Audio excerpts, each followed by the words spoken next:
Hello again. You're very welcome to Fate Matters. I'm David Hennessy.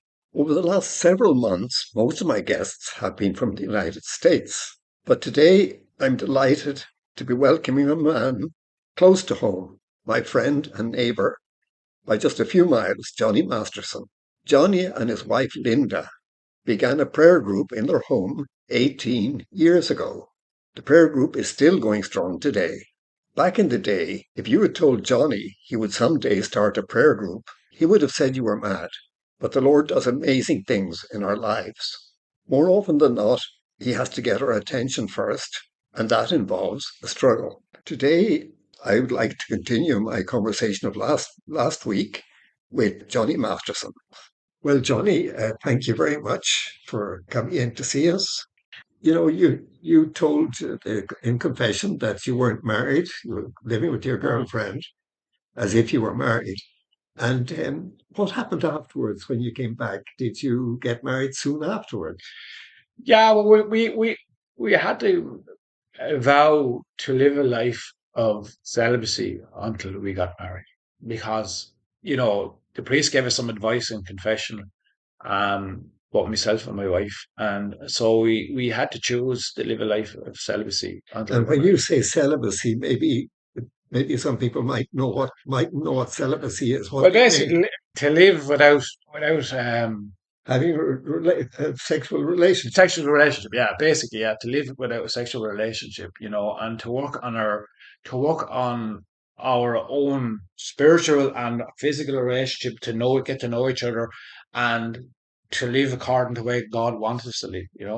And now people might find that alien nowadays and a bit like, whoa. And for me, it was like, whoa. But yeah, look at it. We decided to embark on this.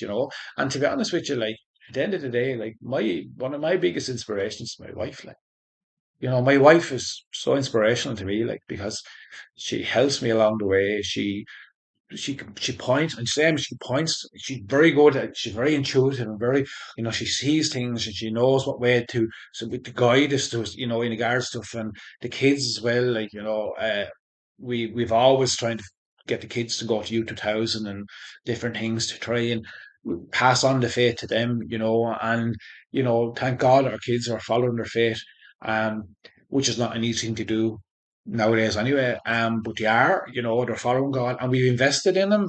And that was, my wife was like, we need to invest, and we invested in them. As when I say invested in, we kind of put in U2000, Camp Veritas, and Medjugorje, brought them to Medjugorje, to the youth festival and stuff, to nurture their faith. Because, like, our parents were, on both sides, like, were faithful enough, like, but to give them the understanding that we didn't have. We weren't, they weren't educated to give us the real understanding of the church, the real meaning of the Eucharist, the real meaning of it all. When you send with these places, you have people who relate it to the kids, like, and you get a better understanding of the whole thing of the faith. Like. And when you say about a real understanding of the Eucharist, would you like to go into that? Yeah, absolutely. Because, like, people look at the Eucharist as a piece of bread. Like, don't get me wrong. There's times I'm in adoration. I'm going, are you really in there? Because I'm human. But Eucharist is the body, blood, soul, and divinity of Jesus Christ. And I know that's a mouthful, like, and it's, people go, well, what do you mean? That takes time. It takes time to fully understand that. Like, it's not like the church is more than just mass of Sunday. Church is so much deeper and so much richer, that we don't understand. And, like, yeah, the rosary and the stuff is repetitive and different things. And the mass, you can go to mass sometimes, and your head is three sheets to the wind. And, like, you think it's any different? It's not any different from me nowadays. Like, there's days I go into mass and I'm like, my head is somewhere else. Um, but I understand more of what the church is and what the Eucharist is, and what it means for the world and what it means for us. And it's a beautiful learning to just to be educated on little things like testimonies. Testimonies are fabulous. You look up Eucharistic miracles. Look up the science behind it. Without without going into the mass on the road. Just it's like Hansel and Gretel. Just go find out, explore your faith. It's more than just that. There's such a combination all along to it. It's unbelievable. Like if you look up Eucharistic miracles, How does the Eucharist fit into your daily life or into your weekly life? How would you put what sort of part does the Mass have in your life now, Johnny? oh, it's huge. Like I work, so I don't get the daily mass. If I could, I would go to daily mass. My wife and I would go to daily mass. Um, we go do adoration as often as we can get it. Like we do adoration every Tuesday night in our local church. Like we do a couple of hours. And if we're away anywhere, or I'd be driving up and down by the church, sometimes I just swing into the church and go in and kneel down in the church. Just And have you ever noticed if you've been in, say, a church of another denomination or a synagogue or a mosque, which are all holy and good, wonderful places? Do you notice something different when you go into a church and there's a tabernacle there and the little red light is on? Do you notice a different feeling, oh yeah, the presence. presence? Absolute presence. Like you can, like I've been in churches around the world, different denomination churches, and I walked in. It's not the same as when I walk in to Catholic church. Like I walk in and you can feel it. Like it's there's a warmth in it. There's a feeling. There's a Yeah, feeling. yeah. And It's yeah, and it's tangible. Like it's not. And like, why do so many people go in and light a candle, even though they mightn't go to mass? Why do they go in and light a candle? Because there's something there, you know. yeah. And you see, like you see people going in and out of churches, and they wouldn't be regular mass goers, but they go in to light a candle because there's something there. And that something is Jesus himself, who's Absolutely actually really, really present. really present in the Eucharist, um, and it's if you look at the miracles I said to you about Eucharist adoration, it gives you a whole new perspective on the Eucharist. That in itself, just look it up and then go from there. Then explore your faith. Like go look, go find out. Read some books. There's so many books out there on different miracles and different. Which one of the miracles impresses you most, Johnny, about the Eucharist? Lanciano. Would you tell us Yeah. about that? But Lanciano comes the name the Lanciano's from the lance of that was pierced the side of Christ. I think was Yeah. it was it's actually in Lanciano, and I think the horse was stolen out of it. And The man was the centurion who pierced the heart of Jesus. yeah, side of Was Jesus. was was from that town, and so it was called Lanciano. Yeah, Yeah, that's why it's after Lance. that's right. Yeah. Lanciano was when there was a priest Oh, having didn't doubts. He was having doubts. A that's right. monk. He was on his way to Rome, and he was having doubts about if Jesus was really present in the Blessed Sacrament. And when he raised the host, a drop of blood fell out of it onto the altar, onto the little little white cloth that's there that's called a corporal. And that host has turned into blood. Right now it's just blood. Yeah. I think there's five or seven different clots of blood over the years. And it bleeds. They bleed, and they've been weighed. Each clot weighs the same as the rest of all the clots together, and two clots weigh the same as all the clots together, and three clots weigh the same as all the clots together. There was Jesus saying that he's really present in the Blessed Sacrament, totally present, even in the smallest particle, be it of the bread or of the wine. Mm. As far as I know, that is the miracle. Yeah, and they've done tests on different Eucharistic miracles, and the blood type is always the same. I think, isn't And they it? find that it's AB. Mm. Its blood type is AB. And there was one done in Buenos Aires when Pope Francis was Archbishop of Buenos Aires. And it is the same, it's tissue of the myocardium, or it's called the myocardium. Mm. And it's tissue of the heart. It has the same blood type as Lanciano and as other miracles. That's right. Yeah, Yeah, there's plenty of them out there. Like there's one that I can't think of where it is now, but they actually sent off uh, pieces of the host and to two or three different laboratories, and one was to a Christian laboratory, and two was for atheists and different things, and atheists, people who don't believe, like, yeah, and they don't test. And actually, one of the atheist guys, he actually converted to Catholicism because he couldn't understand because he when he tested, it was said it was someone that had because their ill health had a serious trauma inflicted onto him, and it was living hard tissue, like, and he couldn't understand, and he actually converted, like, so, like, if you look him up, they are really, really worth. And Carlos Acutis, who was actually made a saint there recently, he compiled a lot of these Eucharistic miracles, and that he was only 50, 15, wasn't he? he was 15, 15 when he 15, died. Yeah, yeah. And he was kind of like a computer programmer, and he kind of compiled all these miracles, and is actually to go around the world now, and they have it all little showpiece, and they go into different parishes and different dioceses, different countries, and show what he actually combined, the Eucharistic miracles. And he was actually made a saint there a couple of weeks ago, wasn't it? He's only, yeah, he's only week or two ago. He was made a yeah. saint. He was Yeah, canonized about yeah. 2 or 3 weeks ago. Yeah. And Johnny, how did your relationship with your wife after you got married, and you've been married now, I'd say how many years? 20 something years. Oh, since 2002. Yeah, 23 or 24 years. Um, how did it change? Being blessed by the sacrament of matrimony, of marriage. How did your marriage? Did you notice a change in your relationship? Oh yeah, for sure. Look at, I'm not going to tell you that was plain sailing because it wasn't. We had our ups and downs, we had our, ins and outs. But, like, when you when you follow God, when you try to put God first in your life and in your marriage, like, your marriage becomes more than just a physical thing, or it becomes deeper, spirituality, like, in your faith, like, you have a deeper meaning and a deeper understanding of each other. And it's on a spiritual level as well as a physical level. So yeah, look at, we're still a work in progress, but, like, you connect.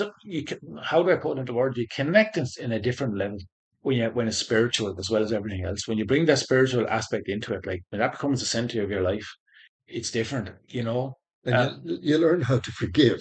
Absolutely. Yeah, you can't hold Yeah. things in or hold grudges because you know that the Lord doesn't want that, and you wouldn't be at peace. If you were to ask me now, would I go back? Would I go back to the life I had before? Or I could never go back. Never. I could absolutely never go back to the life I had before. I know too much now. Do you notice a difference in your 4 children?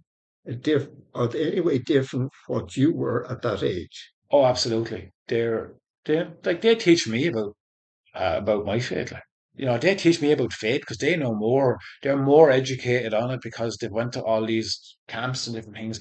And the youth of today have such a love for Christ and the church. It's not, it's because of everything that's happened in the church.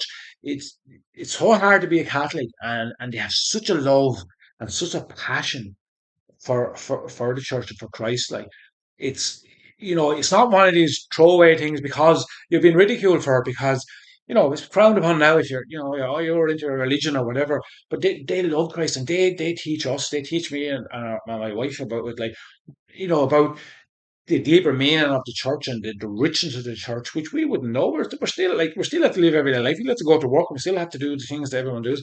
So, like, they're to come home and teach us, about things. You go, oh, really?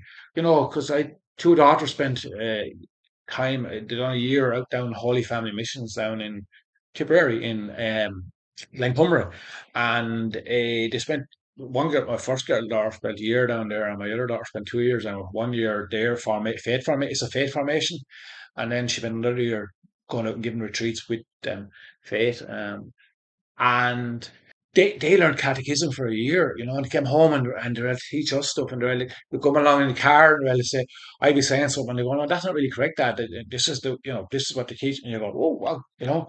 So And how would you describe if you were to compare your children, like their outlooks and their mentality and their, what does the faith, or how do you see it reflected in their lives?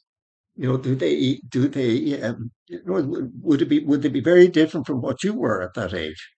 oh, absolutely, they're far more balanced. Balanced. Oh yeah, far more. Like as I said, they are putting God in the first place, and they're going about their careers and their life, and like they're not. They have ups and downs the same as every other teenager.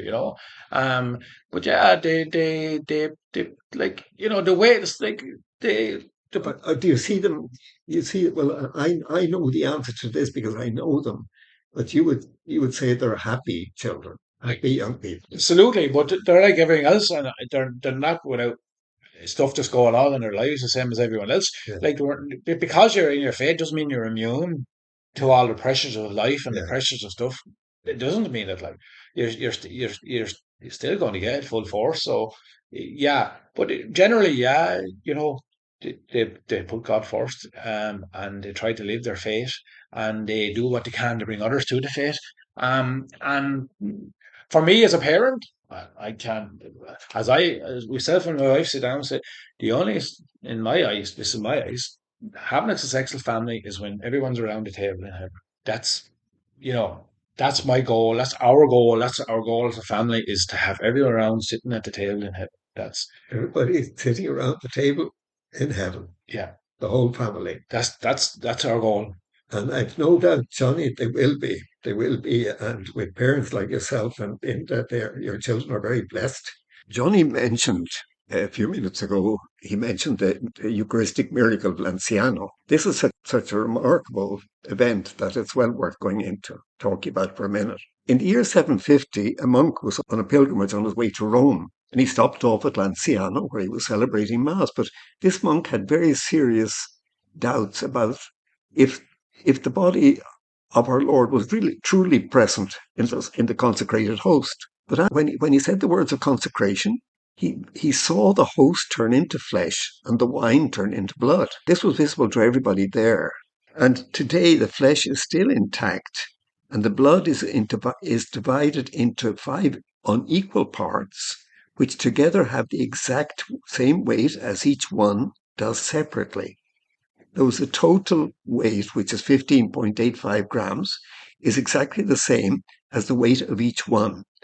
Meaning, of course, the message here from the Lord, from our Lord, is saying that Jesus Christ is present in each fragment of the Eucharist.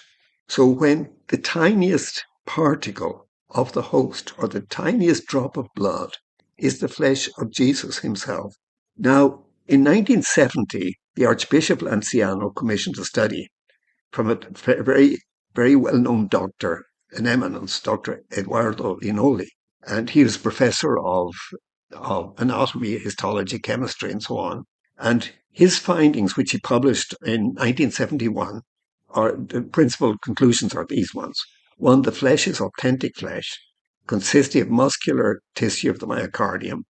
The blood is truly blood, analysis of which indicated this with absolute and indisputable certainty. The immunological study shows that the flesh and the blood are human, and the blood type is AB, which happens to be the same blood type as that of the man of the Shroud of Turin, and a type most characteristic of Middle Eastern populations.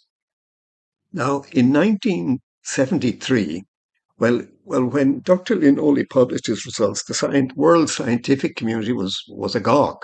So the World Health Organization in 1973 appointed a scientific commission to corroborate Linoli's findings. Their work lasted for 15 months and included 500 tests. It was verified that the fragments taken from Lanciano could in no way be likened to embalmed tissue. And as to the nature of the fragment of flesh, the commission declared it to be living tissue because it responded rapidly to all the clinical reactions distinctive of living beings. In other words, that heart, that heart today is as alive today as it was over 1,200 years ago. The study of the WHO fully corroborated Linoli's conclusions and was published by the WHO and the United Nations, published in December 1996 in New York and Geneva, and basically declared that science, aware of its limits, had come to a halt face to face with the impossibility of giving a scientific explanation. And Johnny, I want to thank you very, very much for coming in today. It's very good of you. I know you're very busy, got lots to do, your work and your family. And so thanks very much, Johnny. And I hope to see you back again sometime. You're welcome. Thank you very much, David. Appreciate it. Take care and God bless you. God bless, David. Well, that's all we have time for today. Don't forget to tune in next week at 8:30. If you're enjoying this conversation, you might like to recommend it to somebody you feel it might help. You'll be able to find it in all our previous interviews on my podcast, David Hennessy, Finding Happiness, on YouTube, YouTube Music, Spotify, and my website, drbhennessy.com.